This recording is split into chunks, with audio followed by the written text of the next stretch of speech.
एकटा भगवानक गीत सुनू।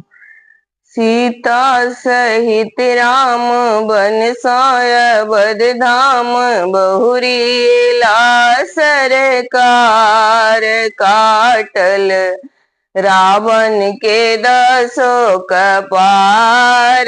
सीता सहित राम बन अवध धाम, बहुरी एला सरकार। काटल रावण के दसो कपार। के कई के आज्ञा स रामचंद्र बन गेला, सीता ओ लक्ष्मण से हो संग भेला। सुर के नचावल निश्चर के मारल, राम जी गेला वनवास।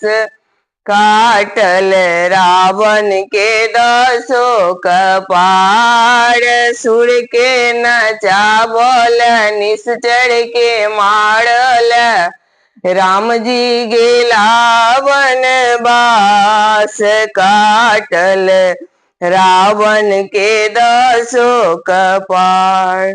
सुरसर के तट पर जखन राम गेला, के बट सो भेल अनेको झमेला।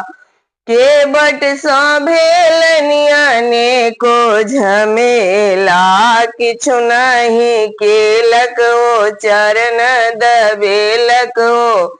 केलक अपन कुल के उद्धार। काटल रावण के दसो कपार।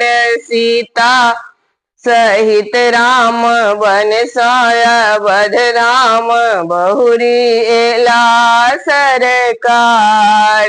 काटल रावण के दसो कपार। पंचवटी में डेरा खसौलनि, भरत शत्रुघ्न से हो भेंट भेलनि। राम के समझावल, राम के बुझावल, राम जी गेला वनवास।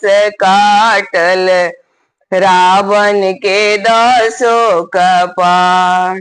हाथक अंगूठी से हो फेंकी देलनि, हाल प्रभु सुग्रीव के सुनेलनि।